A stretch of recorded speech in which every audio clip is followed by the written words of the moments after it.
क्या होगा जब कुछ लोग एक ऐसा मिस्टीरियस आइलैंड खोज निकालते हैं जिस पर कि समय बाहर की दुनिया से बहुत अलग चलता है। इस आइलैंड पर मौजूद किसी भी इंसान की उम्र अजीब कारणों से वहीं रुक जाती है, यानी कि एक बार जो कोई इस आइलैंड पर चला गया उसके लिए टाइम एग्जिस्ट ही नहीं करेगा। लेकिन इस आइलैंड का एक खतरनाक गहरा राज भी है जो कि कोई नहीं जानता।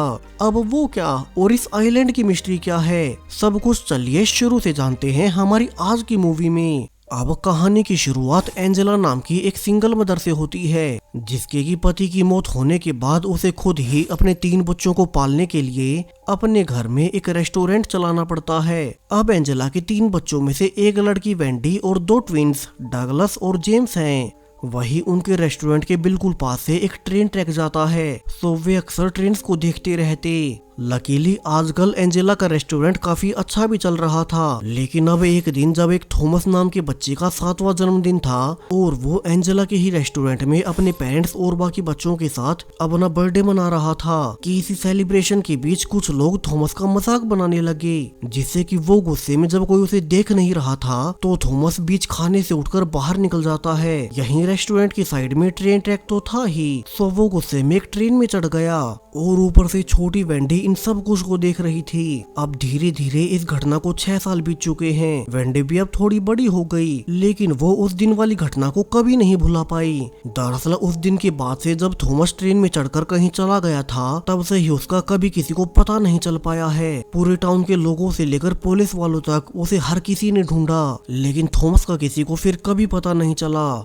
आसपास के टाउन के पोस्टर्स में लिखा भी था कि जब थॉमस मिसिंग हुआ था तब उसकी उम्र 7 साल थी, तो अब पूरे 6 साल बाद वो 13 साल का हो चुका होगा। इतना ही नहीं, थॉमस के अलावा इस टाउन से और भी कुछ लोग थे जो कि पिछले कई सालों से मिसिंग होते आ रहे हैं और कभी किसी को पता नहीं चला कि वे गए कहाँ या उन्हें कौन ले गया। अब वेंडी जो कि 9 साल की हो चुकी है, वो खुद भी अपने दोनों भाइयों के साथ अपनी माँ के रेस्टोरेंट में उनकी मदद करने लगी, जहाँ चारों की ये छोटी सी फैमिली एक साथ बहुत खुश थी। अब एक रात एंजेला अपने तीनों बच्चों को बताने लगी कि कैसे उनके पैदा होने से पहले वो बहुत एडवेंचर किया करती थी। वो अकेली अलग अलग शहरों और टाउन्स में घूमने निकल जाती क्योंकि उसे ट्रैवलिंग बहुत पसंद थी, उसे एडवेंचर्स पसंद थे। लेकिन फिर उसने शादी कर ली। लेकिन फिर उन तीनों के पैदा होने के बाद और उनके पिता की मौत के बाद पूरे ही घर की जिम्मेवारी उसके सिर पर आ गई और अब तो वो इस रेस्टोरेंट तक से पूरे दिन बाहर तक नहीं निकल पाती। अब ये सब जानकर वेंडी के मन में ये बात बस गई कि बड़े होने के बाद सभी फंस जाते हैं, सो उन्हें उसके पहले ही अपने सारे सपने पूरे कर लेने चाहिए। हालांकि एंजेला ने कहा भी कि उसे इसका कोई मलाल नहीं कि उसे अपने तीनों बच्चों के लिए काम करना पड़ता है, लेकिन अब वेंडी भी जानती थी कि उन्हीं तीनों की स्कूल फीस और बाकी खर्चों की वजह से उसकी माँ को कितनी मेहनत करनी पड़ती है। उनकी अपनी कोई लाइफ नहीं बची। अब अगले दिन जब तीनों भाई बहन स्कूल से आने के बाद पास की नदी से मछलियां पकड़ रहे थे, तो वेंडी जेम्स और डगलस को वहीं पर छोड़कर अकेले ही भागते हुए साइड से गुजर रही एक ट्रेन को पकड़ने लगती है, लेकिन उसकी स्पीड बहुत तेज होने से वो उसे पकड़ नहीं पाती। दरअसल वेंडी के मन में अपनी माँ की बातें रह गई कि एक बार बड़े होने के बाद तो किसी के पास घूमने फिरने तक का टाइम नहीं होता, सो वेंडी अभी बाहर घूमना चाहती थी। आज की रात भी बाकी सब तो सो गए, लेकिन वेंडी के मन में यही बातें चलती रही कि उसे दुनिया घूमनी है। तभी अब उसे बाहर से ट्रेन आने की आवाज आई। वेंडी ने खिड़की से देखा कि जो ट्रेन उसके घर के पास से गुजर रही थी उसके ऊपर उसी की उम्र का एक बच्चा खेल रहा है। सो वेंडी अब बाहर जाकर उसे देखने लगी कि वो बच्चा कौन था और ट्रेन के साथ कहाँ जा रहा है। तभी पीछे से अब तक वेंडी के दोनों ही भाई भी आ गए और वे तीनों अब उस लड़के को ढूंढने के लिए उसे ट्रेन में चढ़ जाते हैं। वहीं वेंडी के मन में वैसे भी दुनिया घूमने का मन था, तभी उन्हें वो लड़का भी मिल गया और उसने बताया कि उसका नाम पीटर है और अगर वे तीनों चाहें तो वो उन्हें एक ऐसी जगह पर ले जा सकता है जहां पर कि उन्हें कभी टाइम की कोई कमी नहीं पड़ेगी, लेकिन उन्हें इसके लिए उस पर भरोसा करना पड़ेगा। पीटर ने कहा कि वो एक ऐसी जगह जानता है जो कि आम दुनिया से बिल्कुल अलग है।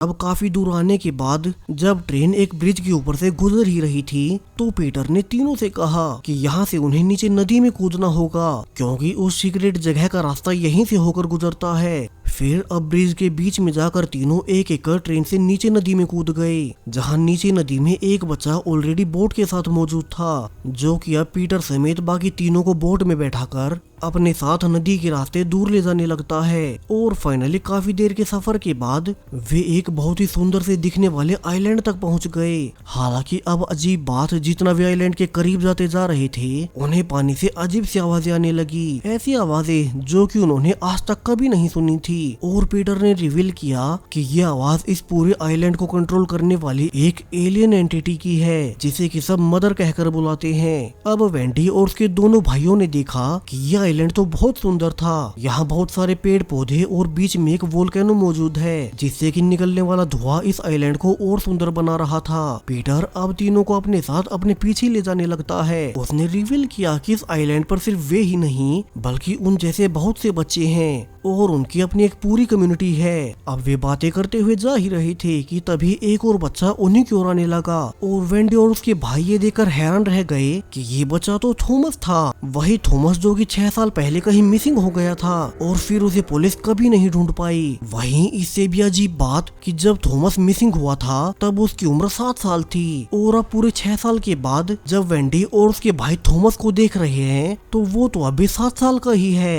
और अब थॉमस को देखकर तो किसी को भी समझ नहीं आता कि उसकी उम्र क्यों नहीं बढ़ी। वही वेंडी और उसके भाई तो अब बहुत बड़े हो चुके हैं। वहीं अब तक धीरे धीरे फिर से अंधेरा होते हुए तीनों ने देखा कि यहाँ तो उन्हीं जैसे और भी बहुत सारे बच्चे थे। तो उन्होंने फैसला कर लिया कि वे कुछ दिन यहीं रुकेंगे और फिर वापिस से अपने घर लौट जाएंगे क्योंकि घर पर उनकी माँ उनको ना देखकर बहुत परेशान होगी। अब सुबह वेंडी की आँख खुलने पर उसे पीटर दिखाई दिया जो कि समुद्र के पास जाकर किसी को बड़े ध्यान से देख रहा था। और अब पीटर वेंडी को देख उसे इस आइलैंड की सच्चाई बताने लगता है। दोनों सबसे पहले पास वाले समुद्र के पानी में कूद गए और यहाँ पीटर ने वेंडी को दिखाया कि यहाँ तो बहुत ही अजीब सा एक एलियन क्रीचर तैर रहा था। पीटर ने बताना शुरू किया कि कैसे ये क्रीचर पृथ्वी से नहीं बल्कि किसी दूसरे ग्रह से यहाँ इस आइलैंड पर एक मीटियोराइट के जरिए आकर गिरा था और फिर इस एलियन ने इस आइलैंड को ही अपना घर बना लिया। दरअसल इन एलियन जीवों के पास ऐसी एबिलिटीज होती हैं। दरअसल ये एलियन जीव हमारे अपने डायमेंशन से नहीं बल्कि 4th डायमेंशन यानी कि टाइम के डायमेंशन से है, इसलिए इसके पास ऐसी एबिलिटीज होती हैं जिससे कि वो स्पेस टाइम को अपने विल से चला सकता है। दरअसल हम इंसान सिर्फ 3 डायमेंशनल जीव होते हैं यानी कि हम सिर्फ 3 ही डायमेंशंस को देख सकते हैं, लेकिन चूंकि ये एलियन 4th डायमेंशन से है तो ये टाइम को एक फिजिकल रूप से देख सकता है यानी कि समय में पास्ट, प्रेजेंट या फ्यूचर इस एलियन जीव के लिए कुछ मायने नहीं रखता। इसलिए अब इस आइलैंड पर आने के बाद इस एलियन ने यहाँ पर समय को बहुत ज्यादा धीमा कर दिया है जिसकी वजह से यहाँ पर आने के बाद किसी की उम्र नहीं बढ़ती। यानी कि इस आइलैंड पर अभी जितने भी बच्चे मौजूद हैं वे एक समय से नहीं बल्कि अलग अलग समय से थे। खुद पीटर ने बताया कि वो यहाँ पहली बार इस आइलैंड पर 19वीं शताब्दी में आया था और तब से वो सेम उसी उम्र में एक बच्चा ही है। यहाँ आने के बाद इस जीव की वजह से कभी किसी की उम्र नहीं बढ़ती, इसलिए यहाँ पर मौजूद सारे ही बच्चे इस एलियन को मदर कहकर बुलाते हैं। अब ये सब जानने के बाद वेंडी को भी याद आ गया कि कैसे उनके टाउन से भी पिछले कई सालों से अलग अलग उम्र के लोग मिसिंग हो रहे थे, यानी कि थॉमस की तरह वे सब भी यहीं आ जाते। और चूंकि यहाँ पर उम्र नहीं बढ़ती तो कोई भी यहाँ पर आकर बिना उम्र बढ़ने की चिंता किए आराम से जी सकता है जब तक कि उनका जी चाहे। अब हालांकि पीटर ने एक और राज खोला कि उनकी उम्र तब तक ही नहीं बढ़ती जब तक कि ये एलियन यानी कि मदर नहीं चाहती और उन्हें मदर पर पूरा भरोसा करना होगा। लेकिन अगर कभी गलती से किसी का भरोसा टूट गया तो फिर उल्टा होते हुए उनकी उम्र बहुत तेजी से बढ़ने लगती है। अब आने वाले कई दिनों तक वेंडी और उसके भाई यहाँ के माहौल में घुल मिल गए और वे सब साथ मिलकर बहुत एंजॉय करते। यहाँ पर किसी को कोई चिंता नहीं थी, खाना और पानी उन्हें वही मदर एलियन अवेलेबल करवा देती। डगलस और जेम्स ने तो यहाँ तक फैसला कर लिया था कि वे हमेशा के लिए यहीं रुक जाएंगे और अमर हो जाएंगे क्योंकि यहाँ रहने पर उनकी उम्र कभी नहीं बढ़ेगी। जबकि वेंडी का मानना था कि वे तो बस यहाँ कुछ ही दिन रहेंगे, फिर उन्हें अपनी माँ के पास जाना होगा। अब एक दिन जब वेंडी सो ही रही थी कि उसने देखा ऐसे एक बूढ़ा आदमी उसका खाना चुरा रहा है और वो वेंडी को देखते ही दूर भाग गया। वेंडी उसका पीछा करते हुए रियलाइज करती है कि इस आइलैंड का एक दूसरा हिस्सा भी था जिसके बारे में उसे पीटर ने कुछ नहीं बताया और वो बूढ़ा आदमी अब वहीं भाग रहा है। तो पीटर से पूछने पर अब उसने रिवील किया कि कैसे ये बूढ़ा आदमी भी उन्हीं की तरह एक बच्चा ही था, लेकिन उसने मदर एलियन से भरोसा खो दिया जिससे कि उसकी उम्र बहुत तेजी से बढ़ चुकी है। हालांकि अब वेंडी उस पर ज्यादा ध्यान नहीं देती, और वो अपने दोनों भाइयों और पीटर के साथ पास में मौजूद एक बोट में घूमने गई। तीनों पानी में तैरकर बोट के अलग अलग हिस्सों में जा रहे थे, लेकिन तभी अब जेम्स और वेंडी ने रियलाइज किया कि कैसे उनका तीसरा भाई डगलस, जो कि पानी में उनके पीछे ही था, वो अब तक भी बाहर नहीं निकला है। सो दोनों डगलस को ढूंढने के लिए फिर से पानी में चले गए, लेकिन अब काफी देर होने के बावजूद वो उन्हें कहीं नहीं मिलता। वहीं अब तक तो बाहर से बाकी बच्चे भी मदद को आ गए, जो कि अब काफी देर ढूंढने के बाद जेम्स और वेंडी को पानी से बाहर निकालते हैं। और यहाँ से तो सबको पता चल गया कि डगलस अब तक डूब चुका होगा। अब जेम्स, जिसका कि डगलस जुड़वा भाई था, उसे तो इस घटना से और ज्यादा शौक लगता है। इसीलिए अब अगले ही दिन जब जेम्स की आंखें खुली तो उसने ध्यान दिया कि उसका एक हाथ पर अचानक से रिंकल्स आ चुके हैं, मानो कि वो हाथ किसी बूढ़े आदमी का हो। और इसे देख वेंडी भी समझ गई कि डगलस को खोने की वजह से जेम्स ने मदर से भरोसा खो दिया है, इसलिए अब से ही उसकी उम्र काफी रैपिडली बढ़ने लगेगी। सो जेम्स अब खुद को बूढ़ा होने से बचाने के लिए एक स्वॉर्ड लेकर अपने हाथ को काटना चाहता था, ताकि इस इन्फेक्शन को यहीं रोक सके। पीटर ने भी कहा कि आज तक ये ट्रिक किसी ने नहीं आजमाई है, और वे तीनों मिलकर अब ऐसा ही करते हैं। हालांकि अब वेंडी डर गई कि कहीं जेम्स के हाथ पर इन्फेक्शन न हो जाए। सो उसने सोचा कि उसे किसी बड़े इंसान को ढूंढना होगा जो कि जेम्स के हाथ को अच्छे से ट्रीट कर सके। दोनों को चलते हुए जल्दी वहीं बूढ़ा आदमी दिख गया, जो कि पहले वेंडी का खाना चुरा कर भागा था। वो अब वेंडी के कहने पर जेम्स को अपने साथ आइलैंड के दूसरे हिस्से में ले जाने लगता है, जहाँ की उसी जैसे और भी ऐसे लोग रहते थे जो कि मदर से भरोसा खो चुके थे और उनकी उम्र अचानक से ही बढ़ गई। वेंडी ने यहाँ नोटिस किया कैसे आइलैंड के इस हिस्से के लोगों को खाने पीने के लिए मछलियाँ पकड़नी पड़ती हैं, क्योंकि मदर पर भरोसा न करने से वो उन्हें जंगल से फल और बाकी चीजें नहीं देती, जैसा कि आइलैंड के दूसरी ओर बच्चों को मिलता है। अब उन सब ने वेंडी को रिवील किया कि अगर वे उस एलियन क्रीचर को पानी में ढूंढकर जान से मार दें तो फिर सब ठीक हो जाएगा, उन्हें उनकी खोई हुई उम्र वापस मिल जाएगी और इस पूरे आइलैंड पर समय फिर से नॉर्मली चलने लगेगा। इसलिए ही वे यही प्लान कर रहे थे कि वे उस एलियन को पकड़कर जान से कैसे मारें। वहीं अब तक उन्होंने जेम्स के हाथ को भी ट्रीट कर कसकर बांध दिया ताकि उसका और खून ना बहे। हालांकि अब तक वेंडी और जेम्स दोनों समझ चुके थे कि ये आइलैंड जितना उन्हें शुरू में स्वर्ग लग रहा था, इसकी सच्चाई तो बिल्कुल उल्टी निकली, जिससे अब जेम्स तो गुस्से में वेंडी को छोड़कर बाकी बड़े लोगों के साथ प्लानिंग करने लगा कि कैसे वे उस एलियन क्रीचर को पकड़कर जान से मार देंगे ताकि सब कुछ फिर से नॉर्मल कर सकें। अब जेम्स ने सबको आइडिया दिया कि चूंकि इस पूरे आइलैंड पर सिर्फ वे बच्चे ही मदर पर भरोसा करते हैं और सिर्फ उन्हीं की उम्र नहीं बढ़ती, इसलिए ही मदर उनका पूरा ध्यान रखती है, तो क्यों ना वे उन बच्चों को ही किडनैप कर लें और फिर उस एलियन को उनके सामने आना ही पड़ेगा, वरना उन बच्चों के बिना उस मदर पर भरोसा करने वाला इस आइलैंड पर फिर कोई नहीं बचेगा। हालांकि अब वेंडी गुस्से में अपने भाई को संभालने की कोशिश भी करती है कि जेम्स ऐसा न करे, लेकिन उसने तो अब तक अपने भाई की मौत के बाद से फैसला कर लिया था कि वो उस एलियन को मारकर ही रहेगा, उसी की वजह से उसके भाई की जान गई। सो सभी अब जेम्स के कहे अनुसार बच्चों को उठाने के लिए आइलैंड के दूसरी ओर जाने लगते हैं, जबकि उनके पीछे से वेंडी भी भागते हुए उन सबको अलर्ट देने गई कि वे इन बड़े लोगों से छिप जाएं। लेकिन अनफॉर्चुनेटली बड़े लोग पहले पहुंच चुके थे और अब वेंडी को जाकर पता चला कि वे बड़े लोग तो सबको उठा ले गए, पीछे सिर्फ एक पीटर ही बचा था जो कि उनके आने के बाद पीछे छिप गया। वेंडी और पीटर अब एक साथ पहाड़ी से देखते हैं कि कैसे जेम्स के कहे अनुसार वे बड़े लोग सभी उठाए गए बच्चों को समुद्र के किनारे पर ले गए और उन्हें एक बोट में चढ़ाने लगे ताकि उस एलियन को उन्हें बचाने के लिए बाहर आना पड़े। इसी बीच वेंडी का ध्यान एक बड़े आदमी पर गया जो कि एक हुक को मोड़ रहा था। उसने रियलाइज किया कि उसका एक हाथ नहीं है और वो समझ गई कि ये कोई और नहीं बल्कि उसी का भाई जेम्स था, और चूंकि उसका मदर से भरोसा खो गया तो अब उसकी उम्र बहुत ज्यादा तेजी से बढ़ रही है।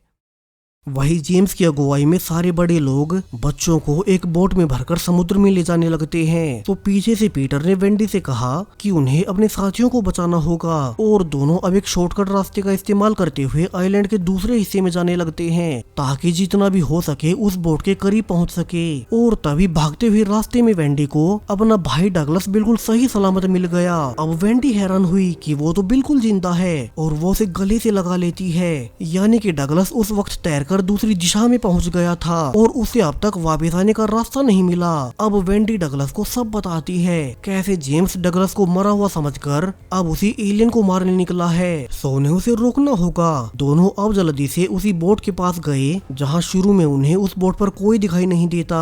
सो वेंडी और डगलस अब उस बड़ी बोट पर चढ़कर अपने सारे बच्चों को खोलने लगते हैं, लेकिन तभी पीछे से बड़े लोगों ने आकर उन दोनों को पकड़ लिया और वे उन्हें अपने साथ अपने लीडर के पास ले जाते हैं। यहाँ पहुंचकर वेंडी और डगलस ये देखकर हैरान रह गए कि एक बहुत बूढ़ा आदमी अपने हाथ में हुक लेकर अंदर घुस रहा है। दरअसल ये जेम्स ही था जिसकी उम्र और ज्यादा बढ़ चुकी है और वो अब डगलस और वेंडी को देख रोने लगता है क्योंकि उसका जुड़वा भाई डगलस न सिर्फ अब तक जिंदा था बल्कि उसकी उम्र भी पहले जैसी ही थी, जबकि वो खुद अपने भाई के लिए मदर से भरोसा खो बैठा और वो तो अब जल्दी बूढ़ा होने से मर जाएगा। जेम्स अब वेंडी और डगलस पर बुरी तरह से भड़क उठता है कि कैसे उन्हें कभी यहाँ आना ही नहीं चाहिए था। वे बहस कर ही रहे थे कि तभी उन्हें बाहर से उसी मदर एलियन की आने की आवाजें आने लगी, यानी कि जेम्स का प्लान काम कर चुका है और वो एलियन उन बच्चों को बंधा हुआ देख यहीं आ रही है। तो सभी बड़े लोग उसे मारने के लिए तैयार हो गए, जबकि पीछे बच्चे रो रहे थे कि वे मदर को ना मारे वरना तो फिर उन्हें भी आम लोगों की तरह बड़ा होना पड़ेगा। कुछ बच्चे तो यहाँ से पानी में भी कूद गए ताकि अपनी मदर को बचा सकें, लेकिन अब तक बहुत देर हो चुकी थी। जेम्स के प्लान के अनुसार उन्होंने पहले ही उस एलियन को अपने जाल में फंसा लिया और जेम्स तभी ऊपर से नुकीले वेपन्स फेंककर उसे घायल करने लगता है और फाइनली जल्द ही वो हो ही गया जो कि जेम्स ने चाहा था। मदर एलियन आखिरकार मार ही गई, लेकिन अब सबने नोटिस किया कि बड़े लोगों में से किसी की भी उम्र कम नहीं हो रही, यानी कि जो टाइम पहले बीत चुका था वो अब वापस नहीं आने वाला। यहाँ से सबकी बाकी की उम्र आम लोगों की जैसे ही बढ़ेंगी, लेकिन जेम्स समेत बाकी लोग चूंकि बूढ़े हो चुके थे तो उन्हें इसी उम्र में जीना होगा। वही जेम्स के पास तो अब जीने के लिए सिर्फ कुछ ही साल बचे थे, जबकि वेंडी अब पीटर और बाकी छोटे बच्चों को समझाती है कि अब उनका यहाँ रुकने का कोई फायदा नहीं और उन सबको वापस अपनी अपनी फैमिलीज के पास चले जाना चाहिए। हालांकि अब जेम्स ने डगलस और वेंडी से कहा कि वो नहीं चाहता कि उनकी माँ अपने बेटे को इस बुढ़ापे में ऐसी हालत में देखे। सो जेम्स ने कहा कि वेंडी और डगलस वे दोनों ही वापस लौट जाएं और अपनी माँ से कहें कि जेम्स उन्हें छोड़कर चला गया। वो अब अपनी बची हुई लाइफ बाकी बूढ़े लोगों के साथ इसी आइलैंड पर रहते हुए बिताएगा। जेम्स अपने जुड़वा भाई डगलस को आखिरी बार गुड बाय भी बोलता है, जिसके बाद अब जेम्स समेत सारे बूढ़े आदमी यहीं इसी आइलैंड पर रह गए ताकि वे अपने बचे हुए आखिरी कुछ साल आराम से बिता सकें और उनकी फैमिलीज को उन्हें इस रूप में न देखना पड़े। जबकि बाकी के सभी बच्चे अपने अपने घर वापस लौट गए। वेंडी और उसके भाई डगलस ने कभी किसी को इस आइलैंड का राज नहीं बताया क्योंकि उन्हें पता था कि कभी कोई उनका भरोसा नहीं करेगा कि कोई एक ऐसा आइलैंड भी हो सकता है जहाँ की समय ही ना चले, जहाँ की उम्र ही ना बीते। धीरे धीरे समय बीतता गया और अब वेंडी खुद बड़ी होकर एक माँ बन चुकी है। उसे भी एक बेटी पैदा हुई और वो भी एक रात अपनी बेटी को उसी आइलैंड की कहानी सुनाने लगती है जिसने की हमेशा के लिए उसकी लाइफ को ही बदल कर रख दिया। हालांकि वेंडी को हमेशा एक ही बात का मलाल रहा कि वो और उसका भाई डगलस तो वहाँ से वापिस आ गए थे, लेकिन जेम्स को उन्होंने हमेशा के लिए खो दिया। और इसी सैड एंडिंग के साथ ये मूवी यहीं पर खत्म हो जाती है। सो चैनल को सब्सक्राइब करें और भी ऐसी ही यूनिक वीडियोस के लिए। Thank you.